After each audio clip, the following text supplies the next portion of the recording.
Hey, what's going on, you guys? I'm starting in the garage. As you can see, my car is not in here, but I'm just going to give out little updates on what's going on right now. You know, it's funny because I'm standing in here right now and I'm remembering how many of you guys have followed me back in the day when I had the mouse problem in here and I spent like 60 bucks on a bunch of bullshit to get the mice out because I thought they were chewing on my wires. I'm just remembering that time. It was crazy. It was like 2 years ago when I had my first Explorer and I started making videos. I don't know if any of you guys remember that, but it was pretty crazy. Anyways, so a lot of cool stuff is happening right now. My car is parked outside right now because I got to bring the sub box inside, and my dad's gonna help me with that because I'm gonna get ready to take the panel off to install my 200 watt uh, amp for the little kicker back there.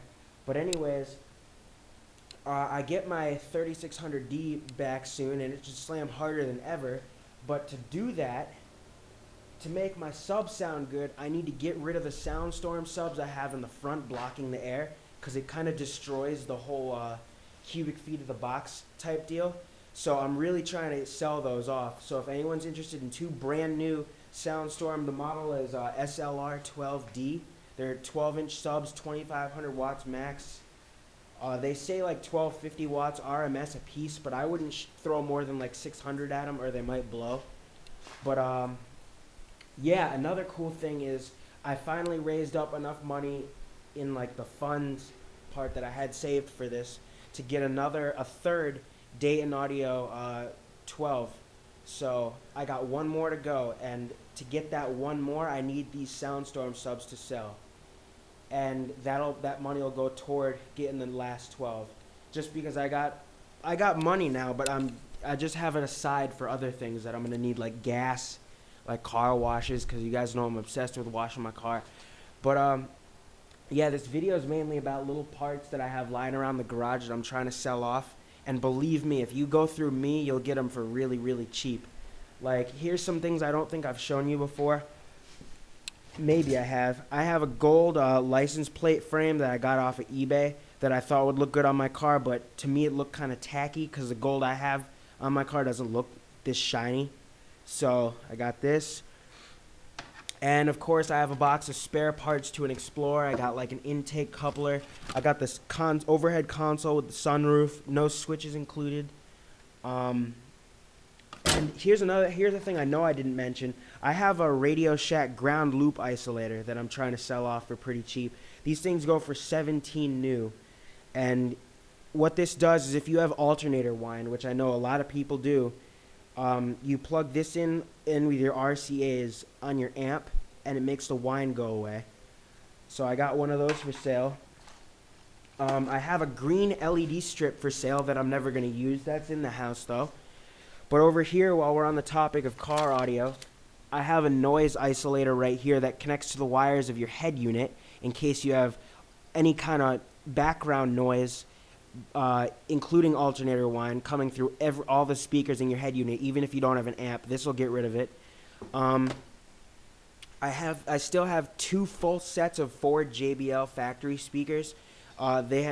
One set contains 2 of these and 2 of the ones that look like these, and I have 8 total. Here's 4 over here.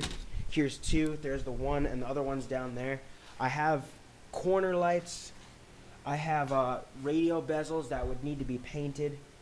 I have a tape player adapter for anyone who's rocking up the cassette player in their car and wants to add an iPod or MP3.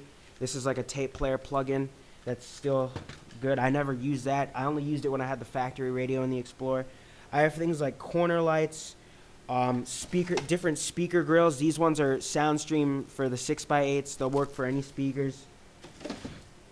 Yeah, pretty much ask me about any part that if you've seen a part that's modified in my Explorer, it's a new one. So I have the original. Like, you know how I painted the gauge trim pearl? I have the original one right here if anyone wants that. And like same for like the glove box.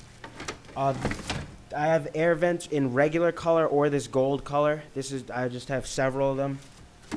So yeah, you'll never know what I have, so just hit me up. But let me see. Did I forget anything? I have a lot of wiring. I know that. I've got a steering wheel cover over here For anyone wanting to build a custom exhaust system, I have 2.5-inch flexible piping that I'm trying to get rid of because I was going to use it on a project I was doing on my old V6 Limited, but I sold that, so I don't need this pipe anymore.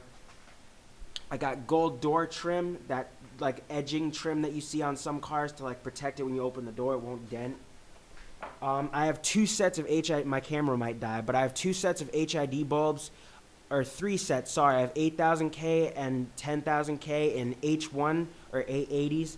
880s will fit Ford Explorer fog lights, and H1 will fit most cars. Just hit me up and I'll tell you what fits what, because I got a guide that tells me what car uses what bulb.